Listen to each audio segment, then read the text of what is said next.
Hi, welcome to my channel. Today I am making pasta fagioli. It is an Italian stew that's made with pasta and white beans, cannellini beans.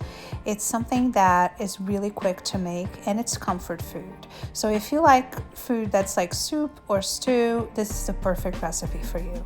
So you start with bacon, which makes everything better. So I have about 3 slices of bacon in about a tablespoon of olive oil. I like to start the bacon in the olive oil. I think it gives it an unctuousness that's delicious. And now I'm making a bouquet of herbs there. So I'm just throwing in onions and a bay leaf and thyme, fresh thyme. And that's about a half a cup of onions. You can add more or less.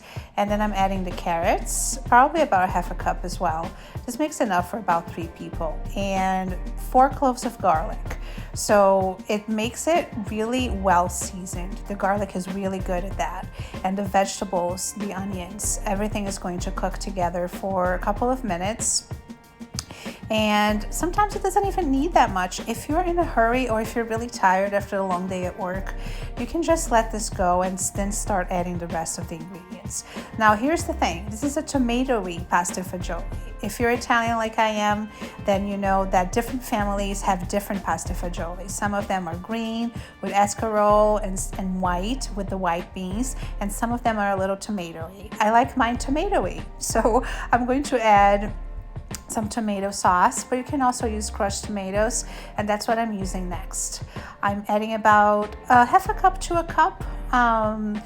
I like it on the tomatoey side, so I add about 1 cup of that, which is about half a can, and then a whole can of cannellini beans.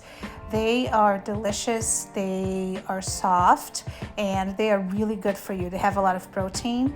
So this can be a vegetarian dish if you don't add chicken broth. If you add vegetable broth, you can make this vegetarian without the bacon, of course.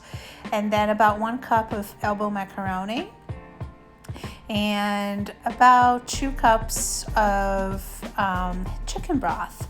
So you just let all of this cook together for about 15 minutes and that's your stew. So you cook to your desired consistency. If you like it a little thicker, then take the lid off and let it boil away for about 5 more minutes. But I like, once the pasta gets cooked, it gets really stewy. It's more like a stew, or a stoop, which is a stew in a soup.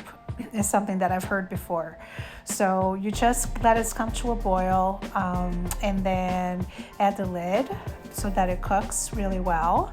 And that's what you do. That's all you need to do. I actually lowered the heat a little bit. You see me do that, put it in an over medium and let it cook for about 15 minutes. It's really easy and quick. So this is something that I make if I'm really tired, and I want comfort food. I just, sit down with a bowl of this, and that's what it looks like. Looks good enough to eat, and you just keep going like that and removing your thyme sprigs. So just mix it up and get it to the consistency that you like. Some of the leaves had come off and it has really seasoned the stew or the soup, whatever you want to call it. For me, I just call it pasta fagioli because that's what I grew up eating. So you have your protein from the beans, you have the pasta, it's delicious. It's super easy to make. And I'm going to taste it now and make sure that it's well seasoned. Make sure you taste your food. If you're going to be a good cook, you have to get used to tasting it and seeing if it needs more salt, if it needs more pepper, or if it needs more broth. So you can do it like that. And this is what it looks like. This is just another view for you. This is, after it's been boiling for a while and it's nice and thick. That's how I like mine. And the bacon in this really makes it. It's really delicious. And I like to make it if it's cold outside and sometimes even when it's not. So thank you for being here. This is a really good recipe. I hope you try it. Let me know if you do. Thanks.